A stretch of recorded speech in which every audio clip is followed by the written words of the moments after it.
टेलिभिजनमा जनसवाल कार्यक्रममा सबभन्दा पहिला म श्री कृष्ण महार्जनको तर्फबाट जोजलपा नमस्कार अनि अभिवादन।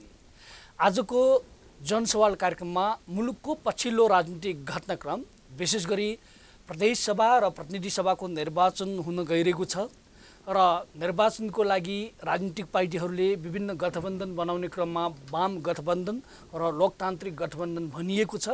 यो दुईटा गठबन्धनमा विभाजित भइसकेपछि राजनीतिक पार्टीहरू अब कसरी अगाडि बढिरहेका छन् र चुनाव अहिलेको जुन वातावरण छ यसलाई कसरी लिन सकिन्छ, यी विविध विषयमा केन्द्रित भएर कुराकानी गर्नका लागि आजको हाम्रो जनसवाल कार्यक्रममा डाक्टर विष्णु दाहाललाई आमन्त्रण गरेका छौँ। उहाँ राजनीतिक विश्लेषक हुनुहुन्छ, उहाँसँग कुराकानीतर्फ लागौँ। डाक्टर विष्णु दाहालजी, सबभन्दा पहिला कार्यक्रममा स्वागत छ। जोजलपा नमस्कार। धन्यवाद, नमस्कार। अहिलेको जुन राजनीतिक परिस्थिति हेर्दाखेरि दुईटा राजनीतिक ध्रुवमा ध्रुवीकृत भएका छन् राजनीतिक पार्टीहरू, एउटा वाम गठबन्धन, एउटा लोकतान्त्रिक गठबन्धन भनिएको छ। जुन चुनावको लागि केन्द्रित बनाएर चाहिँ यो गठबन्धन बनाइएको छ। एउटाको वाम पार्टी भन्दाखेरि नेपालमा कम्युनिस्ट पार्टीहरूलाई बुझ्ने गरिएको छ, अर्को लोकतान्त्रिक पार्टी भन्दाखेरि कङ्ग्रेस पार्टीलाई।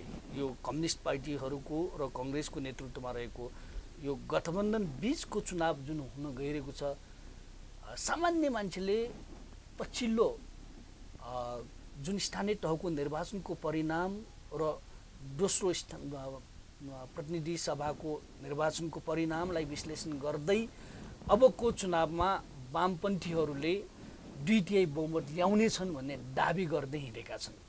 तपाईँलाई कस्तो लाग्छ? यसो छ, पहिलो कुरो त अब नेपालको संसदीय व्यवस्थामा चाहिँ माहिर भएका दलहरू नै दुईवटा सत्तामा भएका, केही समय अगाडि सत्ता समीकरण गरेका, फेरि छुटिएका र पछिल्लो सत्ता समीकरण गरेकाहरूको बिचको बाइपोलर भनौँ न, हामीले दुईवटा गठबन्धन बनेको छ। बाइपोलर पोलिटिक्स यो हुनैपर्छ, होइन?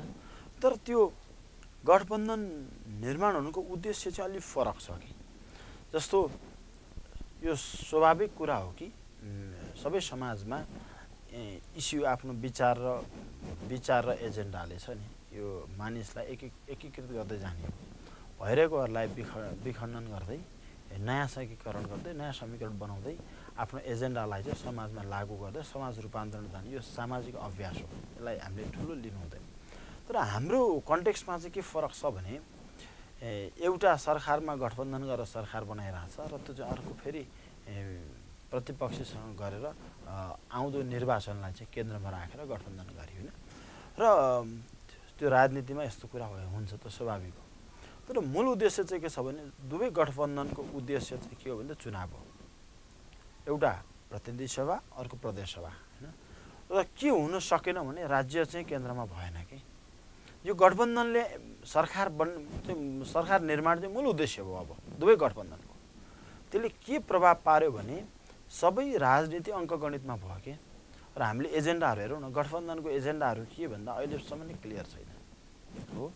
र हामीले 5 वर्षमा के दिन्छ, प्रदेश सभाहरूमा के विकास निर्माणका कुराहरू दिन्छौँ, जनताको स्तर उकास्नलाई के गर्छौँ, कतिलाई रोजगारी दिन्छौँ, होइन? यी कुराहरू त कहीँ छैन नि। कुरा के छ भने हामीले कति अङ्कगणित स्थानीय तहको मत परिणामलाई जोड्दै कोसँग गठबन्धन गर्दा स्थानीय तहले एउटा डेटा दियो, त्यो डेटाका आधारमा गठबन्धन गर्दै क्षेत्रअनुसार र प्रदेशअनुसार आफ्नो वर्चस्व कायम गर्ने भने। मलाई यहाँ अर्को कुरा के छ भने साना दलहरूलाई हाम्रो यो थ्रेसहोल्डले चाहिँ आफ्नो अस्तित्व सङ्कटमा भयो। त्यो अस्तित्व सङ्कट हुने बित्तिकै के हो भने गठबन्धन निर्माण भयो। त्यो चाहिँ सानो दलहरूको पक्षमा पनि छ कि फेरि किन छ भने कङ्ग्रेस र एमाले मात्र गठबन्धन नगरी इन्डिपेन्डेन्टली पोलिटिक्स गर्ने भने, अहिलेको इन्डिपेन्डेन्टली चाहिँ इलेक्सनमा जाने भने के हुन्छ, ती भएका दलहरू पनि कहीँ न कतै त छिर्नुपर्छ भनेको अहिलेको जस्तो लाउड भोइस पनि हुँदैन त्यो, होइन? यसले गर्दा चाहिँ के देखिन्छ भने यो सबै कम्प्लेक्स होइन कि मल्टिप्लेक्समा हाम्रो राजनीति अगाडि बढाएको छ। सबको आफ्नो स्वार्थ छ र आफ्नो सङ्कटलाई टार्नको लागि यो गठबन्धन चाहिँ एउटा रणनीतिक रूपमा चाहिँ प्रयोग भएको देखिन्छ। यो जुन गठबन्धन देखिएको छ आफ्नो स्वार्थको लागि प्रयोग गर्नको लागि, सत्तामा जानको लागि भन्ने तपाईँको जुन भनाइरह्यो, अहिले जुन चाहिँ गठबन्धनका नेताहरूले एकले अर्कोलाई आरोप लगाउने काम सुरु भएको छ। यो लोकतान्त्रिक गठबन्धनको नेतृत्व गर्ने प्रधानमन्त्री भन्नुहोस् या नेपाली कङ्ग्रेसको सभापति भन्नुहोस्, यो वाम गठबन्धन भनेको अज्ञातवाद लागू गर्नको लागि, कम्युनिजम लागू गर्नको लागि भोलि गएर हाँस्न पनि नपाउने, रोन पनि नपाउने अवस्था सृजना हुन्छ भन्ने उहाँले आरोप लगाएका छन्। जुन चाहिँ वाम गठबन्धन यदि जित्यो, उनीहरूले 2/3 बहुमत ल्याइयो भने त्यही भएर लोकतन्त्रलाई विश्वास गर्नुपर्छ भन्ने, अनि लोकतन्त्रवादीहरूले चाहिँ कङ्ग्रेसले जहिले पनि नेतृत्व गरे तापनि वास्तवमा ठिक ठाउँमा ठिक ढङ्गको काम गर्न सकिएनन् भनेर आरोप लगाउने जुन ढङ्गको अहिले सुरुवात भएको छ, यसलाई के भन्ने त? यो चाहिँ उहाँहरूको विचारको हिसाबले धेरै भिन्न त छैन। जनताले बुझेको लोकतन्त्रलाई स्वीकार गर्ने र तपाईँको प्रजातन्त्रलाई स्वीकार गर्ने, समाजवादलाई स्वीकार गर्ने नै यिनीहरू पार्टीहरू हुन्। यसो देखिन्छ श्री कृष्णजी, मैले मूल कुरो चाहिँ के छ भने हाम्रो यो सामाजिक परिवेश पनि हेर्नुपर्छ कि हामी आफ्नो मानव खाने, अर्काको कुरा गर्ने संस्कारबाट चाहिँ सोसलाइज भएका छौँ कि, र यति बेला गठबन्धनले आफ्नो स्ट्रेङ्थ के भनेर हेरेको छैन कि अर्काको विकनेस के भनेर खोजिरहेको छ कि त्यो हाम्रो सामाजिक अहिले सामाजिक संरचनाको सामाजिक कन्टेक्स्ट त्यस्तै छ। हामी आफ्नो आफ्नो आफ्नो मानव खाएर अर्काको कुरा गर्छौँ।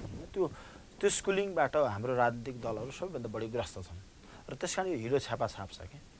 र मलाई के लाग्छ भने त्यसले न परिणाम दिन्छ न त्यसले चाहिँ समाज रूपान्तरण गर्छ कि।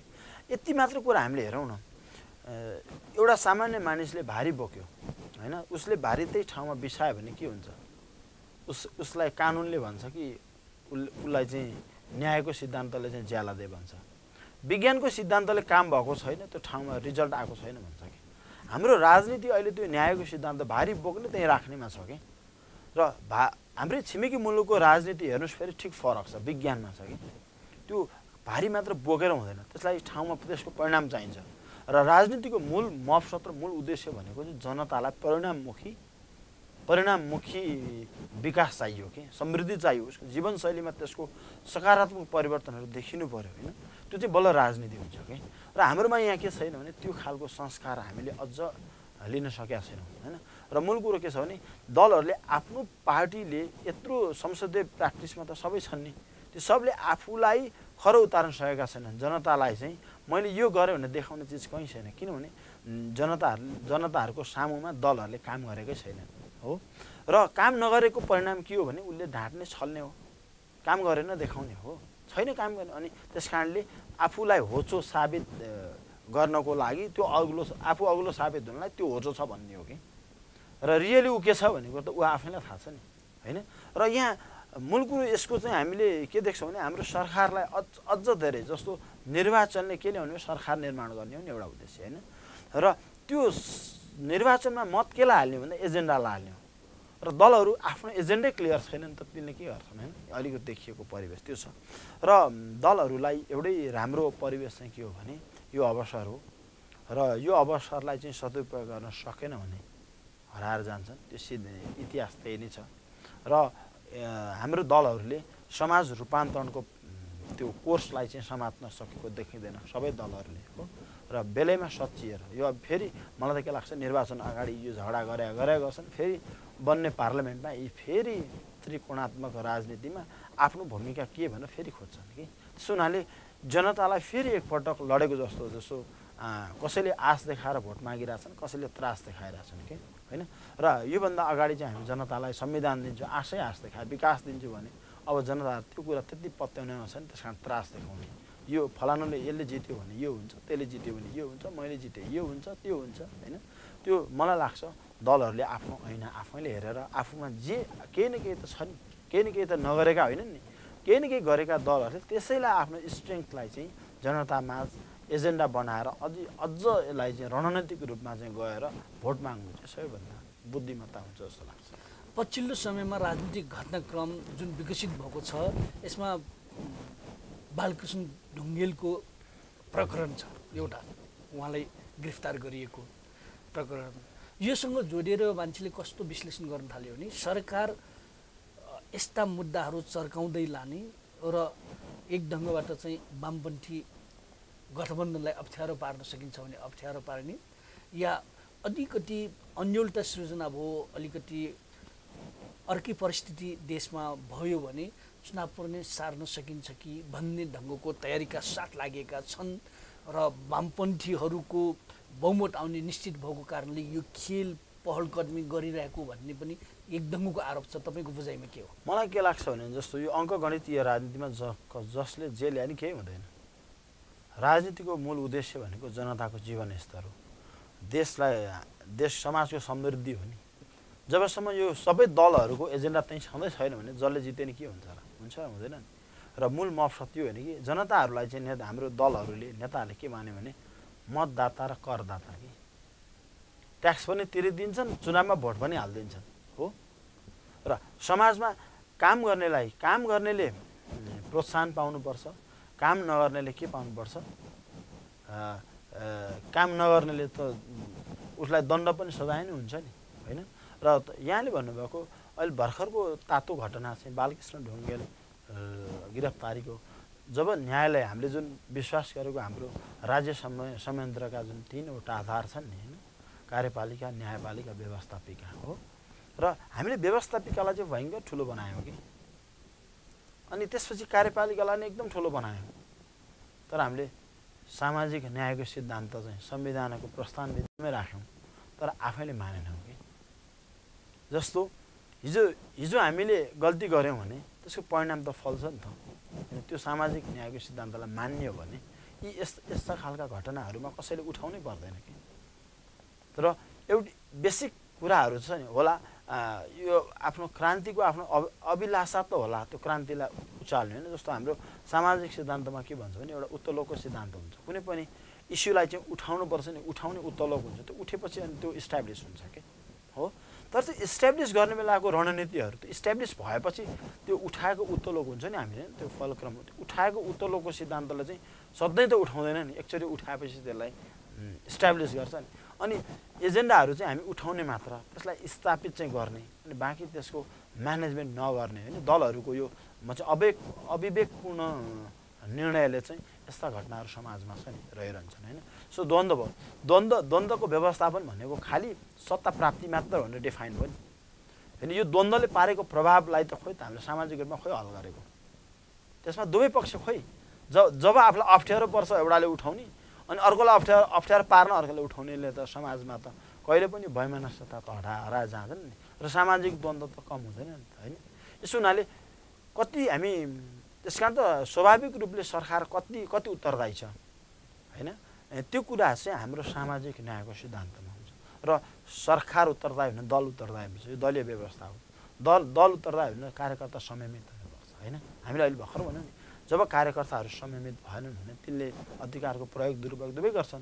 दुरुपयोग गरेपछि अनि दलले त्यसलाई जोगाउनु खोजेपछि सामाजिक न्यायको सिद्धान्त मर्छ नि, होइन? र होला मैले खालि बालकृष्ण ढुङ्गेलको घटनालाई मात्र होइन, यस्ता घटनाहरू धेरै छन् नि। जस्तो भ्रष्टाचारका घटनाहरू छन्, सामाजिक अव्यवस्थाका छन्, सामाजिक अशान्तिकाहरू छन् नि त। यी सबै घटनाहरूलाई चाहिँ दलहरूले आफू अनुशासित भएर कार्यकर्ता अनुशासित बनाएर समाज अनुशासित बनाउने उद्देश्यका साथ अगाडि बढेनन्। त्यसकारण हाम्रा दलहरू कार्यात्मक भन्दा पनि लेखात्मक र एकदम भनाइमा मात्र चाहिँ इमान्दार रहे र काममा इमान्दार रहेनन् भन्ने जस्तो लाग्छ।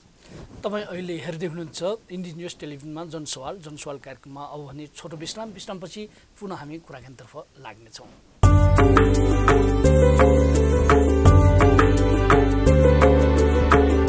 जीगु तजिलजी सम्पदा संस्कृति खलाबला नुगु पुलागु नेवा ख्या चिठी बुख मनोरञ्जन यादव नेवाला निया निथ सनिलया खुता त्या ताइले सुथसिया न्याता त्या ताइले निनेसिया झिन्निता ताइले स्वेगु लोमंका दिमते नेवाला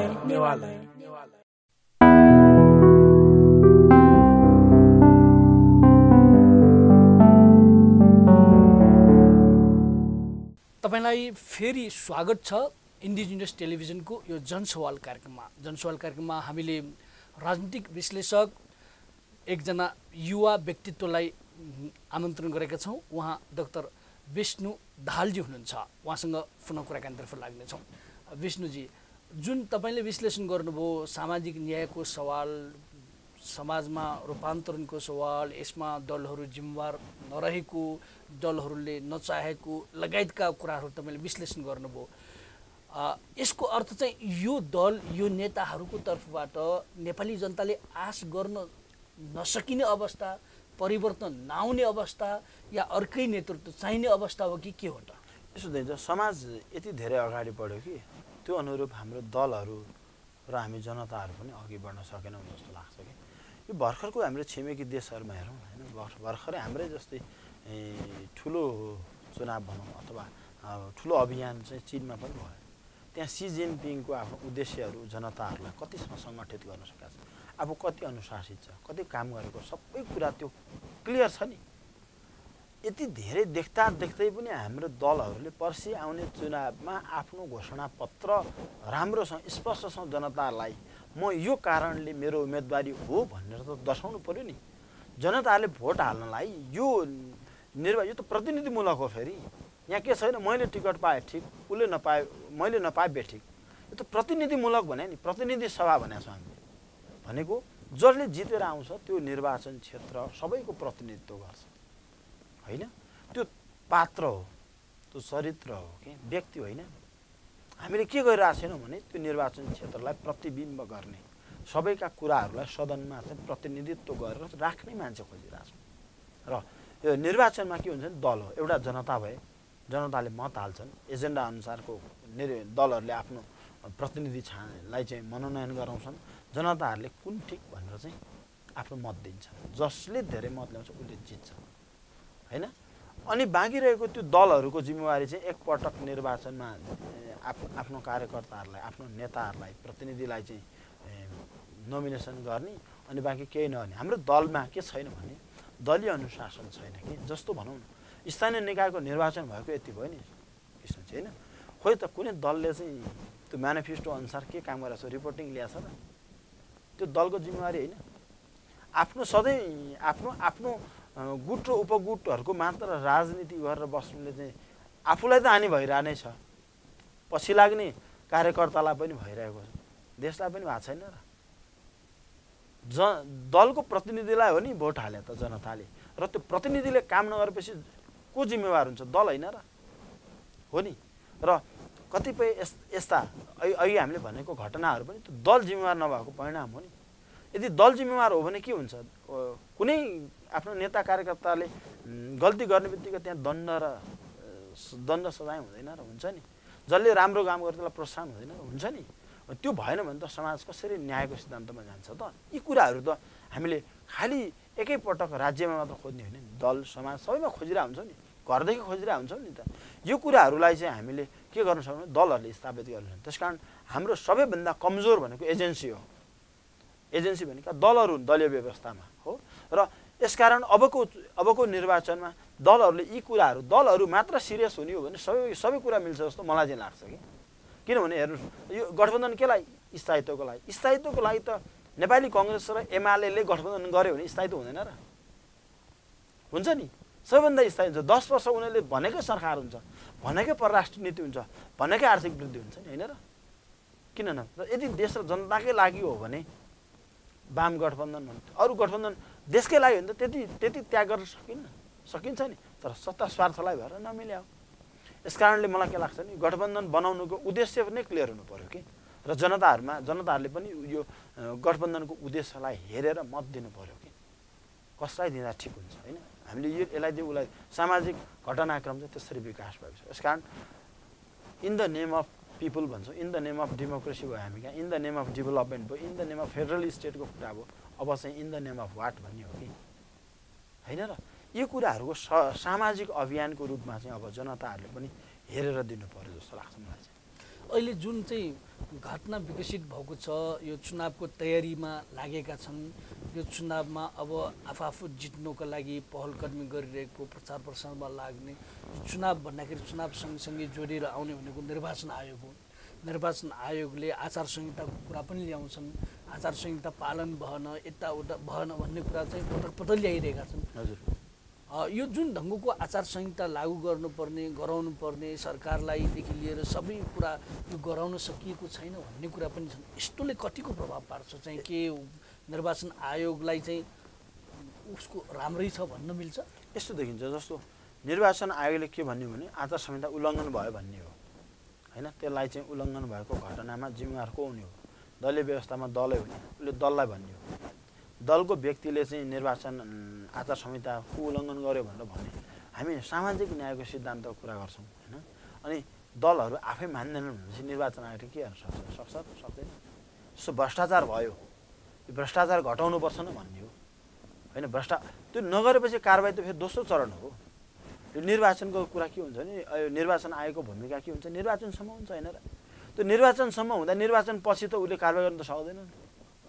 यति बेला निर्वाचनमा मत अहिले हाम्रो त नयाँ प्रादेशिक संरचना छ होइन, यो क्षेत्र समायोजनहरूको कुराहरू छ। यी सबैमा उसलाई चाहिँ जस्तो जनसङ्ख्याका आधारमा मतपत्र पनि छुट्टा छुट्टै एकल यस्तै विवादहरू छ। निर्वाचन आयोगले गर्ने चाहिँ के मात्र हो भने कि दलहरूको जिम्मेवारी छैन छ नि। त्यस कारणले मूल कुरो चाहिँ के हो भने सबैभन्दा जबसम्म नागरिकहरू सचेत भएर आफूले चाहिँ आफै इमान्दार र आफै चाहिँ जिम्मेवार भएनन् भने बाँकी रहेको दल कसरी हुन्छ? त्यही नागरिकहरूको प्रतिनिधित्व होइन र। यहाँ हामीले हाम्रो सामाजिक न्यायलाई स्थापित गर्न त जनतादेखि नै सुरु हुनु पऱ्यो नि। र खालि एउटा मात्र निकायले गर्यो, यो त एजेन्सिजहरू हो नि। र मूल उद्देश्य त्यस कारण त हाम्रो केन्द्रमा राज्य छैन, जनता केन्द्रमा छैन नि। छ र कसको लागि गर्ने? आफ्नो स्वार्थको लागि हो नि। र स्वार्थीय राजनीति कहिलेसम्म हुन्छ त्यो पनि प्रश्न छ नि। किन छिमेकमा बढ्दै गएको हेर्नुहोस् आर्थिक वृद्धिले, उनीहरूको विकासले त हामीलाई त्यसको प्रभाव पार्छ। खालि नराम्रो कुरा मात्र हामी सिक्छौँ भने त होइन नि। राम्रो कुरा जनताले त देखिरहेको, ग्लोबलाइजेसनमा त सबैतिर हेरिरहेको छ नि। जनता सबै सूचनाबाट सुसूचित छन्। त्यसो हुनाले पनि के अब त्यति सजिलो छैन राजनीतिमा हिजो जस्तो सजिलो छैन नि। छ र अब धेरै कुराहरूमा रूपान्तरण नगर्ने हो भने आफै अस्तित्व सङ्कटमा पर्छ। हेर्नुहोस् हामीले भर्खरकै 10 वर्षमा हेरौँ न, 10 वर्ष 64 र 74 कै हेरौँ। 64 मा अस्तित्व भएका दलहरूको सङ्कट, आफ्नो अस्तित्व सङ्कट कहाँ पुग्यो त? त्यसको कारणहरू हामीले कहिले पहिल्याएका छौँ र छैनौँ नि। हो यी कुराहरू चाहिँ कसले पहिल्याउनु? जनताले पहिल्याएका हुन्छन् नि होइन र। हो यी सबै कुराहरू चाहिँ सामाजिक न्यायमै आउने हो। अहिलेको अवस्थामा जुन चुनाव हुँदैछ यो चुनावको परिणाम कस्तो आउँछ तपाईँको विचारमा? तपाईँ यो राजनीतिक पार्टीहरूको जस्तो अहिले संरचना छ, जो नेताहरू छन् उनीहरू नै आउने त्यस्तै ढङ्गको संरचना आउँछन् कि कस्तो आउँछन्? यसो छ श्रीकृष्णजी, हजुरले भन्नुभएको कुरामा हामीले के चाहिँ एउटा हेर्न जरुरी छ भने नि नयाँ आउने भएर त यो अहिलेको सिन्डिकेट भएको हो नि।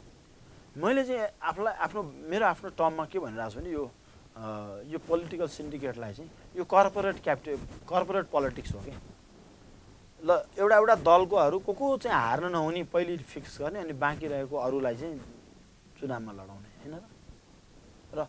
यदि प्रतिस्पर्धा नै हो भने आफूलाई चाहिँ आफूले काम गरेकोमा विश्वास हो भने आफ्नो एजेन्डा लिएर जाने हो नि दल। तपाईँले हेर्नु न करिब 75 को दशकमा भारतमा के थियो भने भारतीय जनता पार्टीले 2 या 3 सिट जितेको थियो होइन हो। आज हेर्नुहोस् ऊ के छ, उसको अवस्था हेर्नुहोस् होइन र। किनभने उसले आफ्नो काम गरेर मत पायो नि।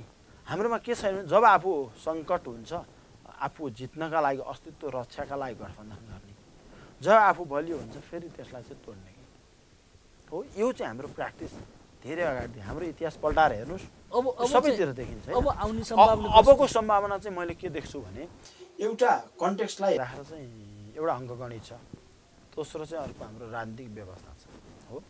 अङ्कगणितमा कसले जित्छ कसले हार्छ भन्दा कुन एजेन्डाले जित्छ र कुन एजेन्डाले हार्छ महत्त्वपूर्ण हुन्छ राजनीतिमा हो। त्यसो हुनाले कसैको एजेन्डा कुनै फरक छैन। त्यस कारणले जसले जिते नि केही हुँदैन। जबसम्म राष्ट्रलाई केन्द्रमा राख्ने एजेन्डा हुन्न तबसम्म जसले जिते पनि एउटा पात्रले केही हुँदैन, चरित्र उही हुन्छ हो। त्यस कारणले म चाहिँ त्यति ठुलो कसैले जितेर एकदम ठुलो उपलब्धि गर्छ भन्ने पनि मान्दिनँ अहिलेकै कन्टेक्स्टमा चाहिँ। र किनभने रूपान्तरणको पक्षहरू त सबै बिस्तार सेलाइसके नि। युवाहरूको भूमिका त पार्टीभित्र त अहिले पनि गाउँनै छ नि होइन र। किन युवाहरूको भूमिका जबसम्म हुन्न कसले गर्छ त? गर्दैन। त्यति डिटरमाइन्ड नेताहरू हामी यहाँ देखिन्न नि। एउटा यो छ। अर्को कुरो सत्ता स्वार्थमै सबै लागिरहेछन्, दुईवटा कुरो। अर्को कुरो के छ भने यो अङ्कगणितको त मूल त्यसको आधार हुन्छ नि। यो अङ्कगणित बन्नुको आधार त के त एजेन्डा हो नि होइन। स्थानीय तहको मत परिणामका आधारमा चाहिँ हामीले अहिले पत्र पत्रिकामा देख्छौँ यो प्रदेशमा यो अगाडि त्यो अगाडि होइन। र श्रीकृष्णजी हेर्नुहोस् न त्यसरी राजनीति हुन्छ र तपाईँले त्यो अङ्कगणित जोड्दैमा त्यस मत त्यहीँ खस्छन् भन्ने हुन्छ र हुँदैन नि। आफ्नो पार्टीको एउटा गुट उपगुट मिलाउन नसक्नेले अर्कोसँग गठबन्धनले सबै मत त्यहाँ खस्छन् भन्ने पनि छैन। तर एउटा कुरा चाहिँ के प्रमाणित भयो भने दलहरूले काम नगरेका कारणले उनीहरू साह्रै आफू सङ्कटमा छन्, सबै डराएका छन्। त्यस कारणले आफ्नो अस्तित्व रक्षाका लागि कोसँग अलायन्स गर्ने भन्नेमा सबै दलहरू लागेका छन्। यो भन्ने नै छैन होइन र। अहिलेको संसदमा प्रमुख दल कङ्ग्रेस पनि डराएकै छ होइन र। अनि अहिलेको स्थानीय तहमा major party largest party UML पनि डराएकै छ हो। त्यसो भएपछि स्पष्ट के देखियो भने जनतामा काम नगरेको कुरा त स्थापित भयो नि त। जनतामा काम गरे त डराउनु पर्ने थिएन नि थियो र। डरकै कारणले गठबन्धनमा गएको भन्ने तपाईको। अनि सङ्कट जब अब हार्छु भने सङ्कट भएपछि हो नि। त्यसकारण यसलाई चाहिँ हामीले ठ्याक्कै डार्विनको सिद्धान्त लागु हुन्छ कि जब आफू हराउँछौँ भएपछि उसले आफ्नो अस्तित्व रक्षाको लागि स्ट्रगल गर्छ। स्ट्रगल भनेको रणनीति बनाउँछ हो। यसले गर्दा चाहिँ मलाई लाग्छ यो गठबन्धन मलाई लाग्छ कतिपय नेताहरूलाई आउँदो संसदमा चाहिँ उसको अवस्था त्यति राम्रो देखिएन। त्यस कारणले उसलाई जोगाउनको लागि गठबन्धन भइरहेछ सबै पार्टीको। यी कुराहरू चाहिँ देखिन्छ।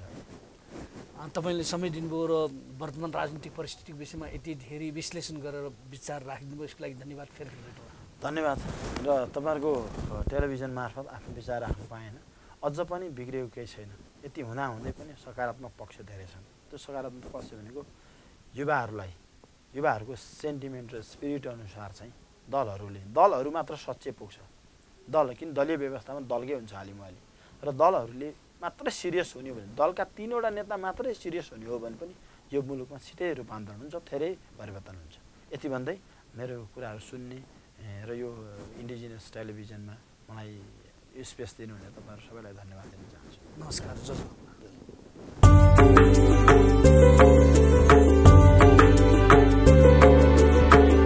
झिगु तजिलजी सम्पदा संस्कृति खलाबला नुगु पुलागु मे नेवा ख्या थिथि बुख मनोरञ्जन यादव नेवाला निया निथ सनिलया खुता त्या ताइले सुथसिया न्याता त्या ताइले हिनेसिया झिन्निता ताइले स्वेगु लोमंका दिमते नेवाला